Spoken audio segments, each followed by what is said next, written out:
1400 years ago, a humble merchant who could not read or write changed the face of Arabia. His name was Muhammad.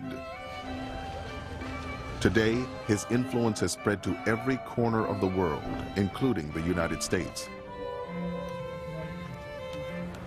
This is his story, and the story of millions of Americans who revere him as God's final prophet.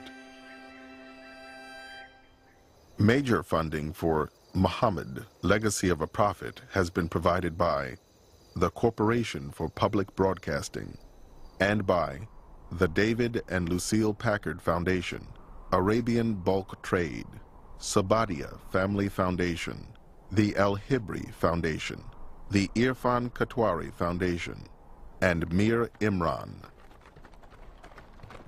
Additional funding has been provided by many other organizations and individuals.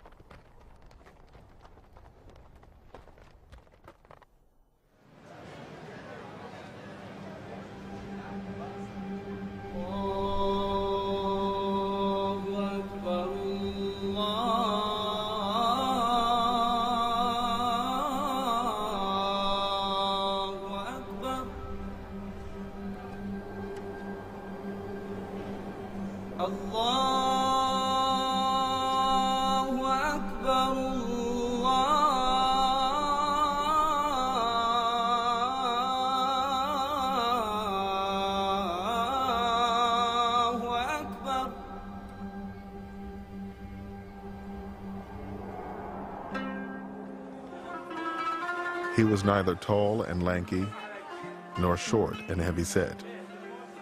When he looked at someone, he looked them in the eyes. He was the most generous-hearted of men, the most truthful of them in speech, the most mild-tempered of them, and the noblest of them in lineage. Anyone who would describe him would say, "I never saw before or after him the like of him." Muhammad, described by a contemporary. Muhammad was a man who faced an absolutely hopeless situation. There was a whole continent, virtually, of people killing one another in an endless, hopeless vendetta, going down a chute of violence and warfare, feeling that society was coming to an end and had no hope. He gave them hope, single-handedly. In a space of 23 years, he brought peace and new hope to Arabia and a new beacon for the world. Islam, the religion Muhammad first brought to Arabia, now claims 1.2 billion followers around the world.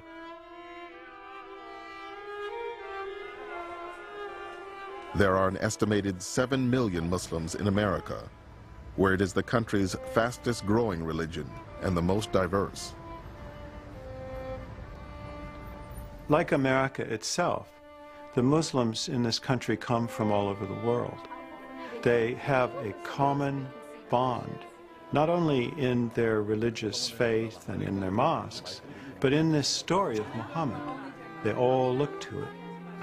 This is the source of how to behave, of how to be a constructive citizen, of how to be a good parent, of how to be a good child, of how to seek knowledge and truth.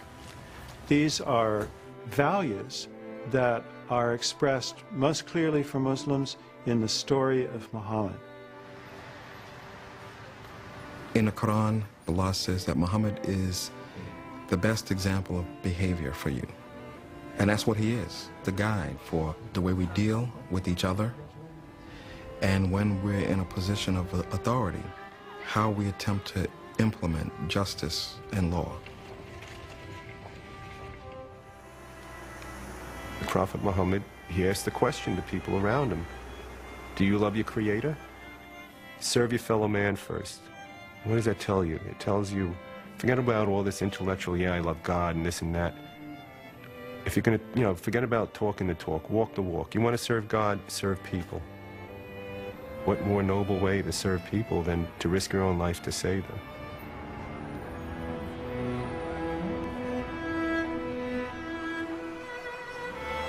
September 11th has changed the whole world.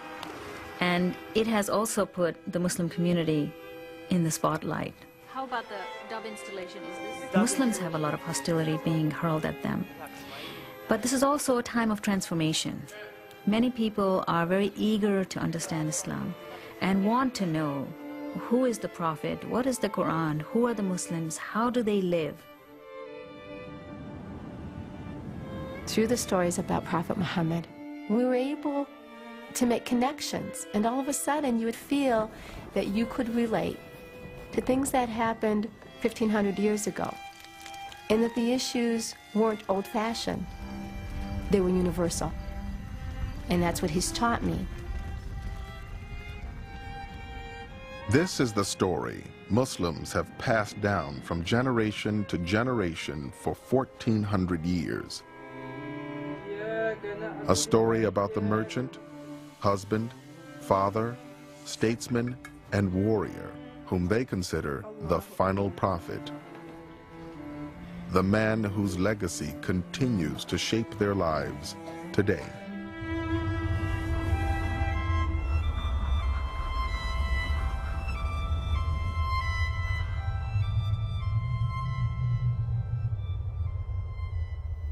The life of Muhammad is, even in its details, probably better known than any other major religious figure before modern times. His followers made careful efforts to record memories that they had of things that he had said and things that he had done. Many of these traditions may have been made up later on, but at the core, there seems to me to be little reason to doubt that there is a picture and a portrait of a living man. According to Muslim sources, Muhammad bin Abdullah, or son of Abdullah, was born in the year 570 in the city of Mecca, in what is today Saudi Arabia. A poet of the times described Mecca as a place where winter and summer were equally intolerable. The world into which Muhammad arrived was a brutal one, defined by hunger, violence, and tribal warfare. You could not exist without your tribe. An individual in this dangerous world had absolutely no chance of survival. And that meant that the tribe had become perhaps the most sacred value in Arabia. It's a society that's based on the idea of vigilantism, that if somebody attacked my clan, then I have a right to go and attack anyone from his clan. They saw justice as taking revenge. The Arabs of the 6th century had no written code of law, no common religion, and no central government. In this dangerous world, Muhammad had the good fortune to be born into Mecca's powerful tribe, the Quraysh. But his father died before he was born, and his mother died when he was only 6. His uncle, Abu Talib, was left to raise the young orphan. He surely had to have worried about his future, what will he be? And so he must have been a very introspective child. Muhammad had the habit of going out in the desert and contemplating the stars and thinking about why he was an orphan and how would life be to him in the future. Orphans were marginal people, and he felt very, very strongly identified with the poor and disadvantaged for the rest of his life. The Mecca of Muhammad's youth was both a religious and a commercial center, located at the crossroads of 2 major trading routes. Pilgrims came from all over Arabia to worship the hundreds of idols that surrounded the Kaaba, an ancient shrine in the heart of the city.